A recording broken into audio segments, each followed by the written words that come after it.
semuanya, Jemaat Panji Keselamatan. Pada pagi hari ini kita akan membuka firman Tuhan dari kitab Mazmur 23 ayat 1 sampai 6. Perikopnya Tuhan gembalaku yang baik. Sudah ketemu, katakan amin. Mari bangkit berdiri.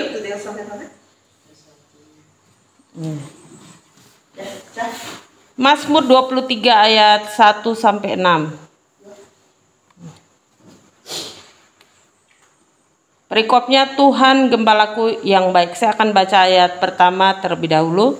Mazmur Daud. Tuhan adalah gembalaku, takkan kekurangan aku. Ia memberikan aku di padang yang berumput hijau. Ia membimbing aku ke air yang tenang. Ia menyegarkan jiwaku. Ia menuntun aku di jalan yang benar oleh karena namanya. Sekalipun aku berjalan dalam lembah kekelaman, aku tidak takut bahaya, sebab Engkau besertaku. Gadamu dan tongkatmu, itulah yang menghibur aku. Engkau menyediakan hidangan bagiku di hadapan lawanku. Engkau mengurapi kepalaku dengan minyak, pialaku penuh melimpah. Bersama-sama, kebajikan dan kemurahan belaka akan mengikuti aku seumur hidupku, dan aku akan diam dalam rumah Tuhan sepanjang masa. Amin. Puji nama Tuhan. Pada pagi hari ini kita kembali diingatkan bahwa pelayanan ini adalah milik kepunyaan Tuhan, karena banyak rintangan yang kita lewati di dalam pelayanan Panji Keselamatan ini.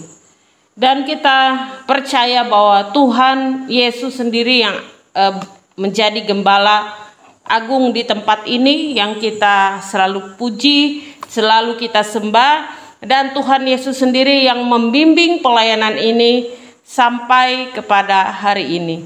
Oleh sebab itu kita mengucap syukur kepada Tuhan Yesus, karena Tuhan sudah senantiasa memberkati kita, menjawab doa-doa kita. Tuhan Yesus juga selalu setia kepada kita. Bahkan di tengah-tengah pergumulan apapun, Tuhan Yesus selalu menyertai kita. Karena saya ingat beberapa waktu yang lalu ketika kita sedang mendoakan jemaat kita ini, dan jemaat ini seperti kesurupan begitu ya, kesurupan. Wah, sudah mulai itu, satu pegang kaki, satu pegang tangan, saya doa pegang kepalanya. Saya doakan, saya bisikkan di kepalanya. Tapi akhirnya namanya iblis itu, roh jahat itu kan tidak mau keluar. Saya sudah berdoa, akhirnya saya bisikkan di telinganya, doa Bapa kami, terus menerus berulang-ulang. Saya bisikkan terus doa Bapa kami, ya. Terus dan akhirnya disitulah sudah mulai keluar kepanasan lah roh jahat ini, ya. Sudah mulai kepanasan, sudah mulai harus kayak mau lepas gitu, seperti itu. Ya, jadi ekspresinya sangat menurut saya tuh fantastis sekali ya pelayanan ini. Saya bilang, karena melayani orang-orang yang begini, yang sakit. Sakitnya bukan sakit biasa, tapi sakitnya mental, jiwa, banyak roh-roh di dalamnya yang harus kita doakan terus-menerus. Oh, sudah mulai teriak, sudah mulai, waduh, pokoknya berontak kanan kiri, tendang kanan kiri, tangannya mau mukul kanan kiri.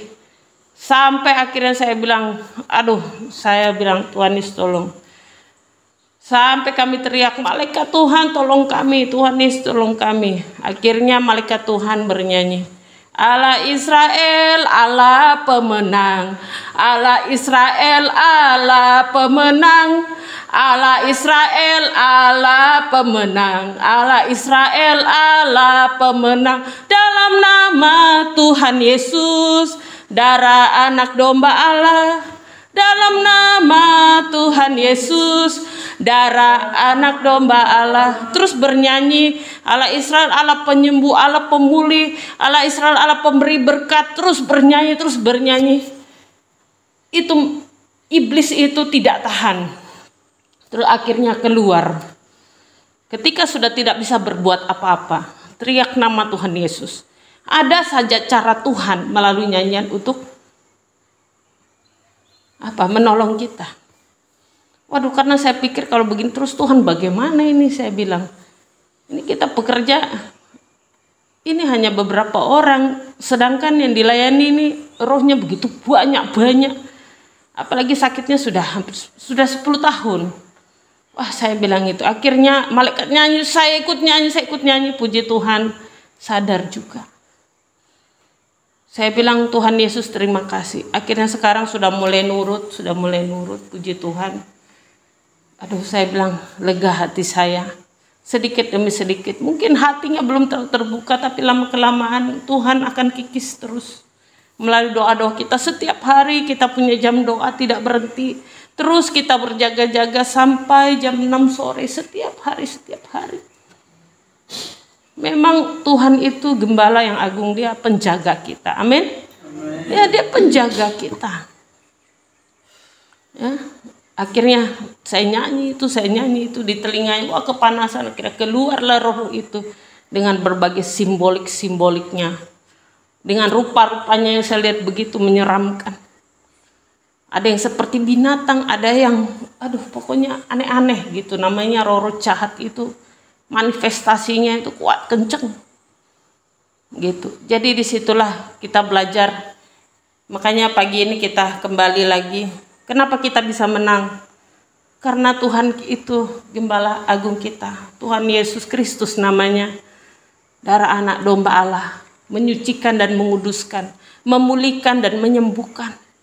Dan kita harus yakin, percaya. Terus kita lakukan selama Tuhan masih izinkan kita melayani. Pelayanan seperti ini. Terus Tuhan tolong. Berharap kepada Tuhan Yesus. Panggil bala tentara surga. Karena kita secara fisik tidak mampu. Bayangkan ini anak muda yang pegang ibu tua-tua. Jadi secara otomatis tenaganya lebih kuat yang muda. Dengan ditambah dengan ada sesuatu dalam tubuhnya yang begitu banyak. Tapi satu persatu dikikis keluar. Waduh, saya bersyukur. Dia akan semakin baik dan semakin pulih keadaannya.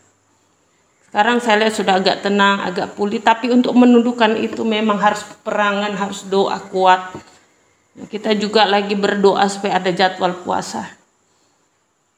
Kalau secara manusia jujur tidak mampu. Tapi Tuhan Yesus itu sudah katakan bahwa dia itu pemenang di atas kayu salib. Amin. Dia adalah gembala kita. Dia gembala kita, dia menuntun kita. Firman Tuhan bilang apa? Sekalipun aku berjalan dalam lembah kekelaman, aku tidak takut bahaya, sebab engkau besertaku. Gadamu dan tongkatmu itulah yang menghibur aku. Ini firman Tuhan harus kita pegang teguh. Sekalipun kita di dalam masalah dan persoalan. Yakin dan percayalah bahwa kita tidak takut akan bahaya apapun. Karena Tuhan Yesus menyertai kita dengan gadanya dan tongkatnya. Dia mengajar kita, mengayom kita, dan dia juga menghibur hati kita. Kadang rasanya, aduh Tuhan Yesus sampai kapan begini ya dalam hati. Tapi Tuhan Yesus itu menghibur kita. Karena Roh Kudus itu sudah turunkan dalam diri kita. Ya akhirnya kita semangat kembali. Makanya kalau bahasa malaikat, kalau ngomong capek itu nggak capek, senang. Saya senang, itu saya capek. Tapi dibalik keadaannya saya senang. Supaya kita senantiasa terus bersyukur. Saya percaya lewat ucapan syukur kita setiap hari. Maka Tuhan bekerja. Karena kita sudah berserah total sama Tuhan. Tubuh, jiwa, roh kita, hidup kita. Mari serahkan kepada Tuhan. Memang selalu ada saja godaan dari lingkungan, godaan dari keluarga atau siapapun. Ngomong begini, ngomong begitu, nggak suka dengan kita lah, apalah. Biarkan saja, itu kan hanya kerikil-kerikil kehidupan. Hanya batu-batu kecil yang kita temui di pinggir jalan. Lihatlah Tuhan yang membuat segala sesuatunya nyata dan indah. Jangan kita pikirkan kerikil-kerikil pinggir jalan, tidak ada gunanya. Itu hanya dilewat orang, dibuang orang. Lihatlah Tuhan yang menolong kita. Bersyukurlah di tengah-tengah pelayanan ini Tuhan menyegarkan jiwa kita. Memberikan satu semangat juang bagi kita. Sampai betul-betul Tuhan, kuasa Tuhan itu semakin nyata dan saya lihat perubahannya luar biasa. Hari ini jemaat kita berulang tahun, 27 tahun. Dan mamanya bilang belum pernah dirayakan ulang tahunnya. Betul ya? Padahal di sana banyak kue, ya kan? Lebih banyak di sana pada di sini. Nah, menurut saya begitu. Kalau saya lihat jajaran banyak kue di negara sana. Tetapi kita bersyukur melalui Panji Keselamatan ini. Kita akan terus mendoakan dia sampai dia betul-betul pulih dan sembuh. Mungkin kalau kita secara manusia kita sendiri hadapi kita tidak mampu. Tapi Tuhan Yesus Gembala kita yang agung, Dia yang menempatkan kita di tempat ini. Dengan cara, ada saja cara Tuhan untuk membawa orang itu datang ke tempat ini. Itu baru betul-betul Allah pemenang. Disitulah saya lihat makna dari sebuah pelayanan akan Kristus. Pelayanan yang betul-betul nyata di dalam kasih Tuhan. Bukan pelayanan yang sombong-sombong gedung besar. Bukan pelayanan yang baju-baju harus seragam bagus, yang mahal. Bukan pelayanan yang jemaatnya orang-orang kaya, saudara naik turun mobil, tapi persembahan nol, nggak ada. Tetapi kita belajar dari kesederhanaan Tuhan Yesus sendiri. Di mana dari waktu kecilnya lahirnya Tuhan Yesus sudah lahir di kandang domba. Berarti apa? Tuhan datang ke bumi ini tujuannya bukan untuk kemewahan. Tetapi untuk apa? Menyelamatkan kita orang berdosa. Ya, orang yang tak berpengharapan. Dan kita sebagai pendoa syafaat. Terus kita mendoakan. Terus kita bekerja di ladang Tuhan. Walaupun kita membagi waktu kita antara kita melayani Tuhan. Berdoa bersama hari Minggu. Dengan kita bekerja. Terus kita tingkatkan. Jangan berhenti mencari Tuhan. Jangan putus asa. Ya, karena keluarga yang sesungguhnya bukan kita nilai dari keluarga secara materi atau secara keturunan. Oh, dari sana lahir dari A, B, C, keturunannya kakek, nenek moyangnya, bukan. Tapi di dalam Kristus adalah orang yang sehati. Orang yang seperasaan, orang yang sejiwa. Orang yang bisa merasakan bagaimana penderitaan orang lain. Saya bersyukur, walaupun banyak orang yang kita layani setelah mengalami kesembuhan, pemulihan lupa dengan kita banyak. Mereka tidak menganggap kita sekeluarganya. Mereka tidak menganggap kita saudaranya. Padahal kita berjuang untuk dia, menangis di kaki Tuhan. Tapi lupa. Oleh sebab itu, mari kita belajar dari firman Tuhan ini. Karena kita harus kembali kepada Tuhan. Mari kita tingkatkan terus karena Tuhan senantiasa menyediakan bagi kita apa yang diperlukan di dalam kehidupan kita. Dan kebajikan dan kemurahan Tuhan senantiasa mengikuti hidup kita seumur hidup kita. Dan senantiasa di dalam pekerjaan Tuhan. Masuk terus di dalam doa. Terus minta dengan Tuhan tanpa henti. Menyadari kasih Tuhan itu nyata. Jadi saya juga belajar begitu. Ya sudah. Terima kasih Tuhan Yesus. Tetapi percayalah masih ada orang-orang yang punya hati nurani yang baik. Masih ada orang-orang yang masih mau sehati bersama-sama. Sama-sama ibadah. Saling memahami, merangkul satu dengan yang lain. Inilah bentuk pelayanan Panji Keselamatan. Makanya saya bilang ini Great Vision-nya dari surga, ini bukan dari dunia ini, bukan. Kalau dunia ini mengumpulkan harta yang banyak, salam sukses. Wah. Tapi kalau Great Vision-nya dari surga, itu pertolongannya nyata luar biasa. Karena Tuhan Yesus datang, dia menjadi dokter bagi orang sakit. Tuhan Yesus datang menjadi guru pengajar bagi orang yang tidak tahu. Makanya kita jemaat Tuhan belajarlah terus firman Tuhan agar kita pinter secara rohani. Jangan nanti Tuhan datang kita bilang kita tidak tahu, karena firman Tuhan sudah menyatakannya bahwa akhir zaman nanti dia akan datang kembali.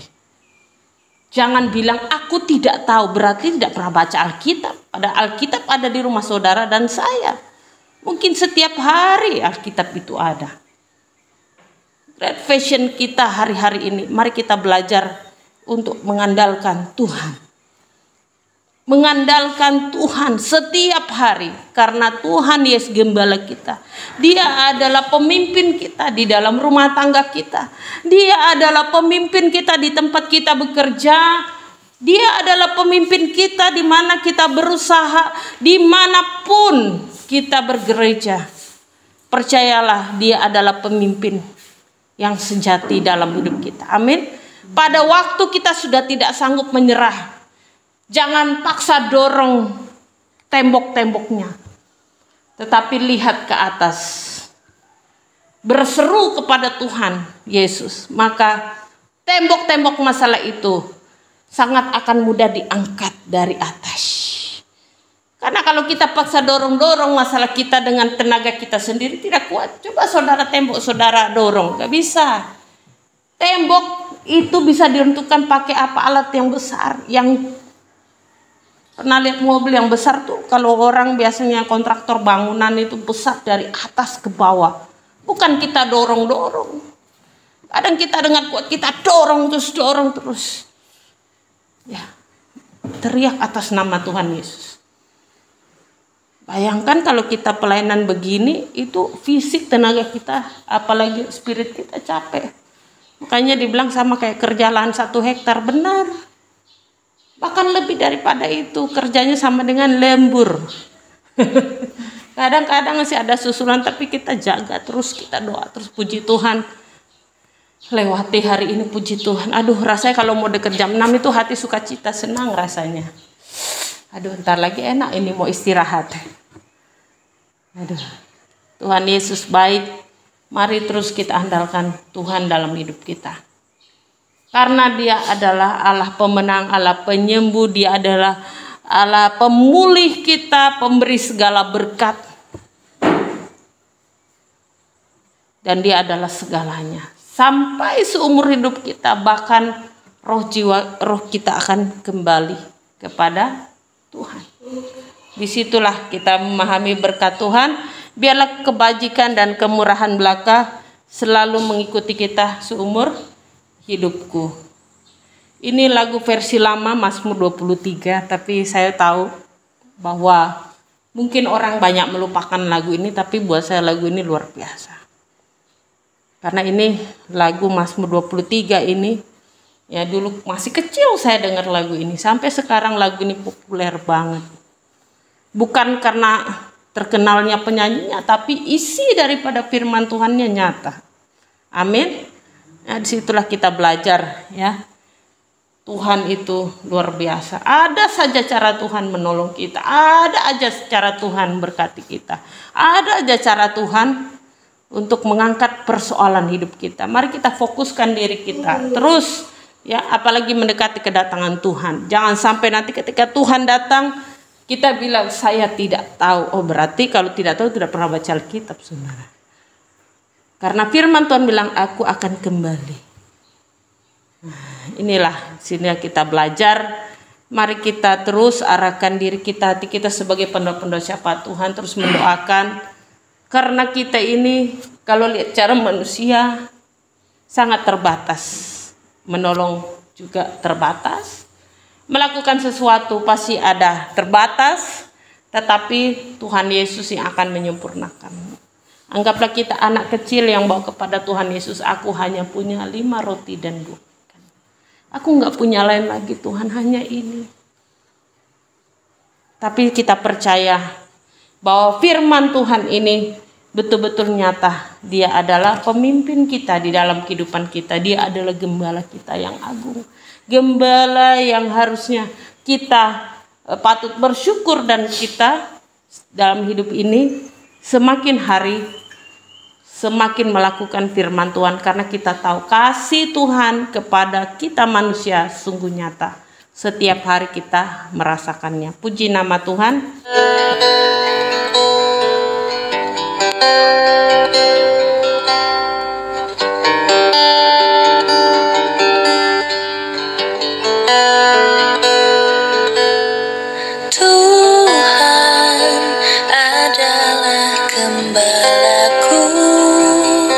Takkan kekurangan